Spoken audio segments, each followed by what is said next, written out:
we promised everybody 8 IRA mistakes to avoid. We'll get to that in just a moment. But first, let's set the scene, Chawn, with a little bit of IRA 101. Yeah, let's cover some of the IRA basics. One of the most common questions we get around the IRA, people want to know how much they can contribute to the IRA. So based on your age, you can contribute either $6,000 or $7,000 every single year into your IRA. If you're under age 50, the $6,000 limit applies to you. If you're age 50 plus, that's when you can contribute up to the $7,000 each year. The taxability of the IRA is an advantageous part of the IRA that we want to make sure you understand. As you make these contributions every year, you can take that as a tax deduction on your tax return. It allows you to decrease your taxable income for that year and save on your tax bill for that year.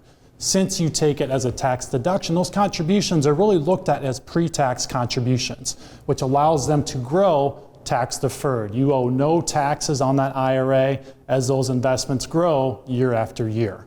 RMDs is an aspect of IRAs that we want to be aware of. Starting in the year in which you turn age 72, the IRS requires you to take a certain amount of your IRA out every year for the remainder of your life. At age 59 and a half, that's the youngest retirement age within the eyes of the IRS. At age 59 and a half, you are able to take all the distributions out that you want to from your IRA with no penalty. If you need to take distributions out prior to 59 and a half, that's where you may incur the 10% penalty. So we want to make sure we're trying to avoid that wherever possible. You must have earned income in order to be able to contribute that $6,000 or $7,000 each and every year. The income limits also apply to the IRA. So if you want to be able to take the tax deduction on those contributions, you need to understand the income limits that are in play, whether you're married filing jointly, married filing separate, or single. So these are some of the pieces of the basic IRA components that we want to make sure that everybody's aware of. Chawn, based on those 6 bullet points, the IRA doesn't seem so basic anymore. No, that's why there's all those pages. They got to fill these 2,600 pages up somehow, talking about all the different scenarios and the different conditions that apply to the IRA. Yeah. And we were just talking about if you're investing in an IRA, but a lot of times if you're pre-retiree or retiree, the conversation switches to, should I roll maybe my 401k into an IRA? And you have to look at the advantages and, of course, and the disadvantages of that. Yeah, that question comes up. And even if you're working with your employer, once you're post 59 and a half, a lot of employer plans do offer you the ability to roll your money from the employer plan to the IRA. So that question is always top of mind for the families that we're working with. And there's advantages to rolling your money over to the IRA from the 401k plan, but as anything, there are also disadvantages. So let's just run through some of the good and some of the bad. First, some of the advantages of rolling the money to the IRA is you have more control. Now, what do we mean by that?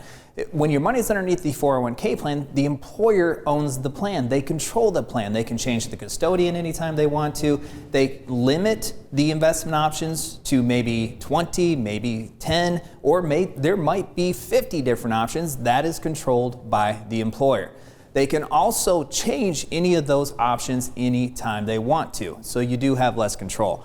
You have more investment options underneath the IRA. Underneath the IRA, you literally have thousands of different investment options that you can select from.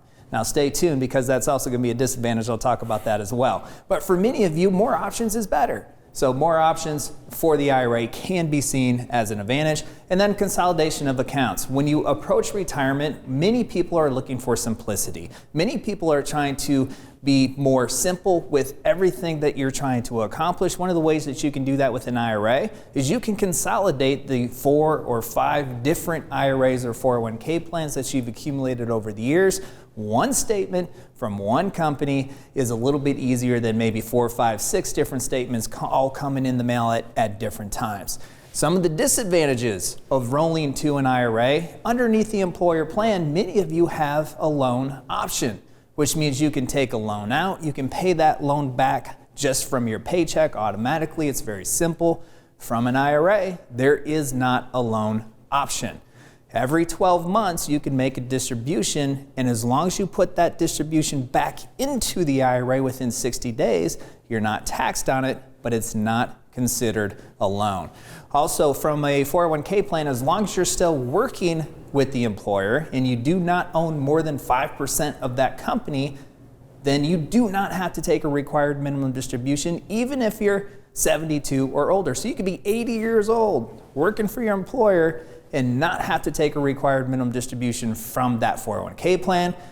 If the money's underneath an IRA, once you hit 72, you are mandated to take a distribution. And then more investment options. So some of you, more is better. Some of you, more is not better, because it leads to more confusion. With the IRA, how do you discern of the thousands of options that you can invest in? How do you determine which one of those options is, or a handful of those options is going to be the best? So having more options underneath the IRA for some could be deemed a disadvantage. Thank you for watching this clip of Retiring Today, and don't forget to subscribe. If you have questions about your retirement plan, take advantage of the complimentary 15-minute retirement checkup phone call.